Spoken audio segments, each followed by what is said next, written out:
It is almost time for international students to come to Canada. Most international students are coming in July, others are coming in August, and others are coming in September. Yes, and so this video is a video that is going to talk about the immigration questions that you can be asked when you get to the port of entry. And now, one thing you should notice that the fact that you have a visa does not guarantee you entry into Canada. You will still be interviewed at the port of entry, and so this video is going to give you all the tips and my experiences and anything that is necessary for you to be prepared for the questioning at the port of entry. So you can stay with me whilst I bring you this video.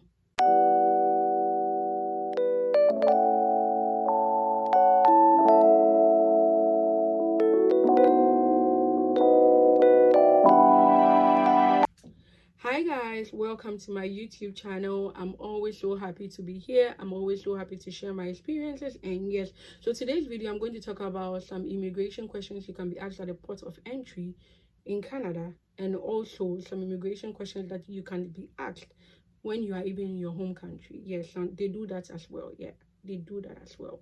And so I'll be talking about that, and I'll talk about the documents that you should have when you are coming. Okay, before you pick your flight, make sure that you have all those documents in your bag.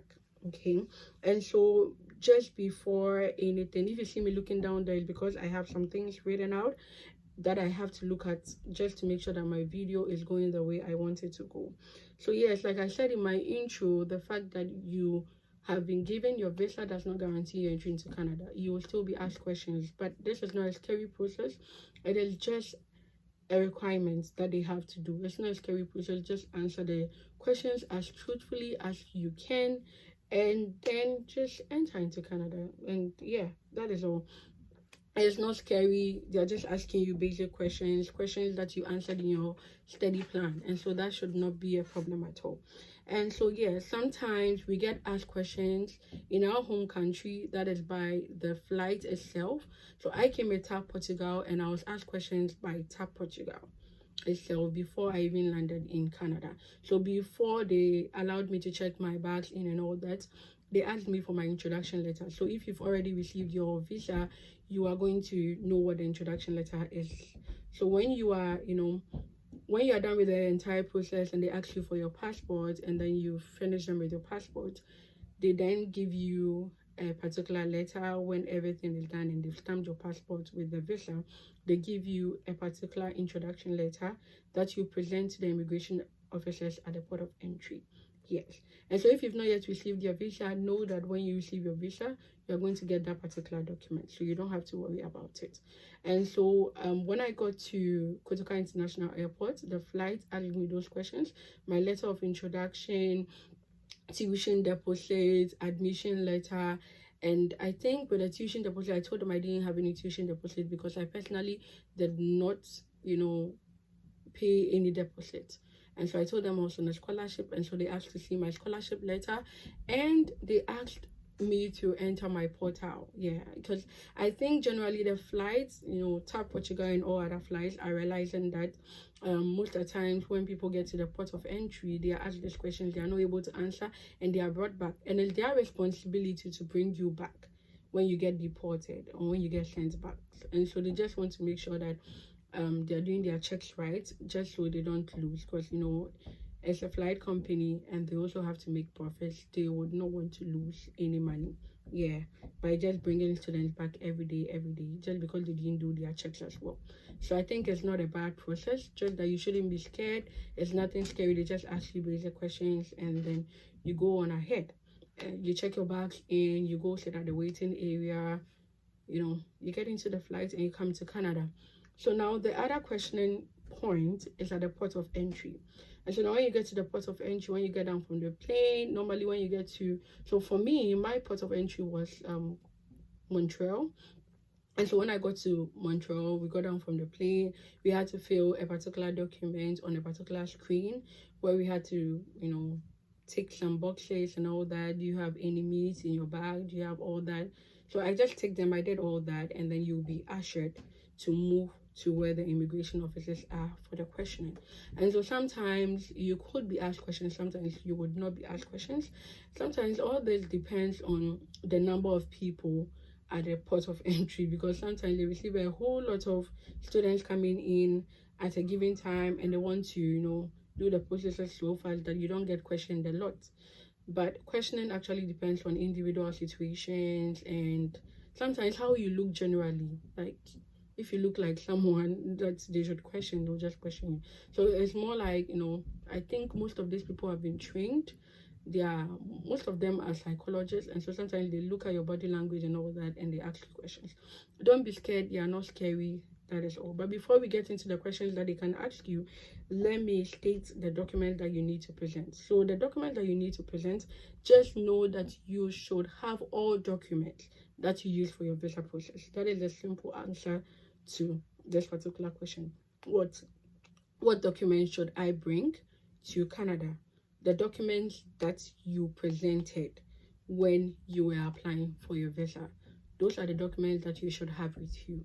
And so I'm going to state some of the documents. I'm going to make it as quick as I can. And so the first document I wrote here is the introduction letter.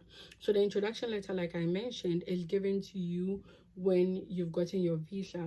They send you a message through your email, and then you go to the GCK portal, and then you get to download your introduction letter. It's just a way of introducing you to the immigration officers at the port of entry that yes, you've been granted this and this and this, but it's still their decision to allow you entry into Canada. So yeah, it's just a simple document that talks about that.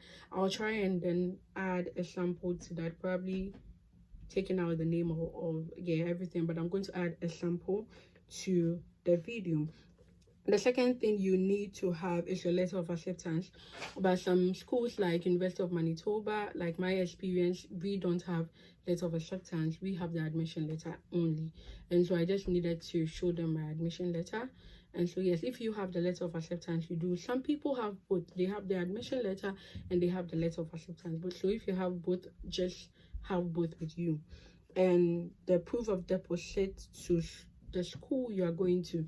And so sometimes in the letter of acceptance, some schools write that you would only be allowed if you pay this amount of money. And so if you have a particular condition on your letter of acceptance that says you should pay a particular deposit before your entry into Canada, the visa officers are going to ask you proof of payment of that particular deposit, and then you show them the proof of deposit. Sometimes they just ask the question even though the condition is not in your letter of acceptance. They just ask if you've paid anything or anything. So if you have a scholarship, you just let them know you have a scholarship, and if they need further documentation, you show them and then you prove that to them.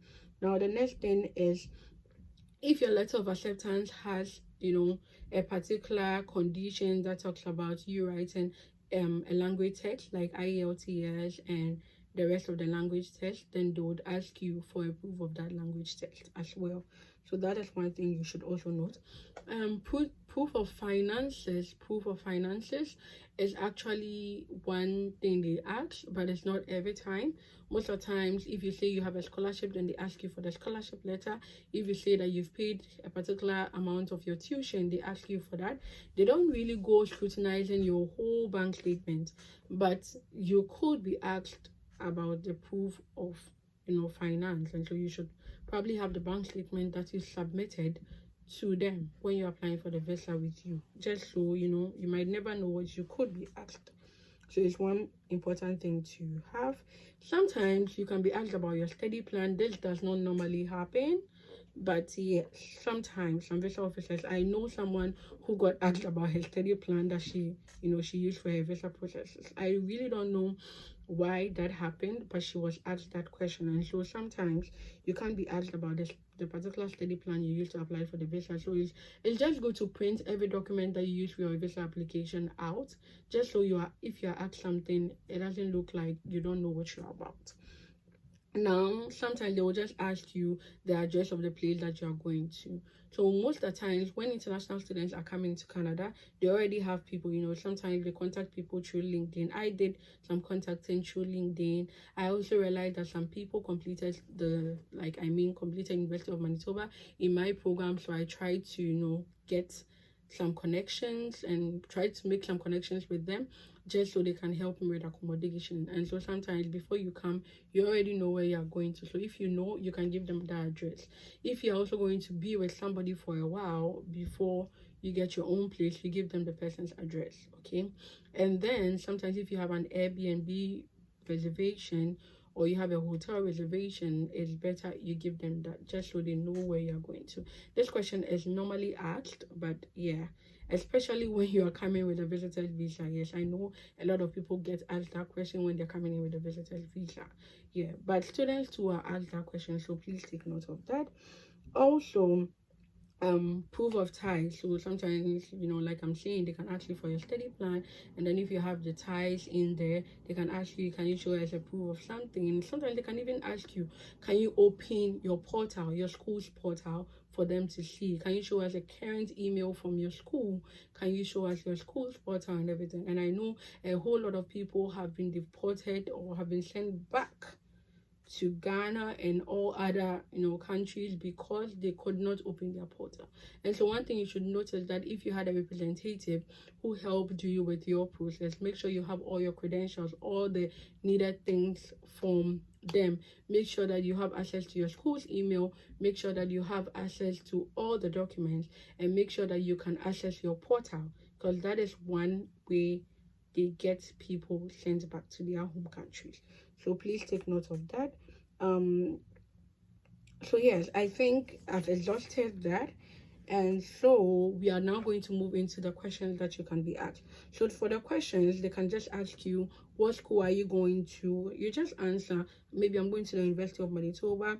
What program? I'm going to study my master's in French. They can ask you the duration of your program, so you can just let them know that, okay, I'm going to study for 2 years, or maybe I'm going to study for a minimum of a year and a maximum of 3 years, because my school does not have a set time, because we are going to do research and I can't really tell when the research time would when I'm going to finish with my research. So you can just say that. Why Canada? You talk about why you chose Canada. Sometimes they ask these questions, but yeah, most of the times no, they don't ask you why Canada at that point in time. So one other question they can ask you is, can you show us the connecting flight tickets? So personally, I got asked that question when I got to the port of entry in Montreal. I was asked if I had the connecting flight ticket to Manitoba. So yeah, sometimes you can ask that question, so you just show them proof of that. How will you sponsor your education? They just want to know if you really know what you're about. Sometimes they just ask these questions, but they don't even check the proof of that. They just want to see how confident you are. So please be confident and speak. This is not a place for you to get scared. You've passed through all the process, you've done the difficult parts of it. Just the questioning should not be a problem, please. Where are you going to study? The address of the place you're going to study, please know that. Please know that. Have them at the back of your mind, just so you are not going to get into any problem. Sometimes they can ask you a proof. So maybe your admission letter said that you have a scholarship, blah blah blah, or you even said that you have a scholarship when they questioned you. So they're just going to ask you, can you show us a proof of the scholarship? How did you even get the scholarship in the first place? That is one thing they ask you. And then sometimes they can ask you, if you know, to show them, like I said earlier, to show them an email, like a current email from your school and all that, like I mentioned. Yeah, so that's also very, very important. What will you do after you finish your program? This is just to assess if you would return to your home country when you're done, just to prove your ties. So yes, so sometimes this question just asks just so they put people at a point where they can take them back to their home country. So please answer that. You are coming to study. When you are done, you can let them know the truth. You're coming to study. When you are done, you could probably pursue further studies, because you want to also do your PhD as well, or maybe something like that. And then when you are done with a PhD, you return to your home country. So always add that you return to your home country. It's very, very important. Yes, that is the main. That's a temporary visa. You don't have to say that you're going to stay back. No. And when are you ending your study? You just let them know that. So these are basic questions you get asked. It's nothing scary. Personally, my experience, like I said, wasn't anything scary. It was very simple. They just asked me those questions. what school are you going to, the connecting flight tickets, can you open your school's portal. I did all that, and then they asked me for, I think, my scholarship letter, and then that was it. I was just given, they just did some inputting thing into their computer, and then he stood up, got back, brought a document later, and all that. And so one thing I would want to also talk about is that when you are being given the study permit, please make sure you look at the conditions, that maybe they are going to state that you can work on campus, you can work on campus and work off campus for this maximum number of hours. Please make sure that that particular condition is on your study permit. Some people have the study permit without that, and if you have that without that, you still have to contact them later and get those particular conditions on it, else you will not be allowed to work in Canada. And so make sure that your study permit has those particular conditions on it. Without those things on it, without the fact that you can work, you would never be allowed to work in Canada. And so make sure you have that on it. The condition that you are allowed to work on campus and work off campus for this number of hours. Okay, it's very, very important to have those conditions on it. I'll try, and then that is if I can, when I look through and I think it's something that I can put out here, I'll try and add it to the video, just so you have that, just so you see how the conditions are. It's a very, very important thing to have on your study permit. If not, you have to still go through the process of getting them on it before you now work on, applying for jobs and all that. Because when you go for your SIN, they are not going to do it for you. They're going to say you are not allowed to work. So this is a very important tip to note. It happens to a whole lot of students, and so please don't be a victim. Thank you so much for coming here. Thank you so much for showing me love as usual. I always love it when you people show me love. Please don't forget to like, subscribe, comment under my videos. But yes, most importantly, don't forget to like and subscribe, please, just so YouTube will recommend my videos to other people. This is a very helpful video that everyone should know before they get to Canada, just so they don't enter into any problem at all. So thank you so much for sticking and staying with me. I love you so much. Bye bye.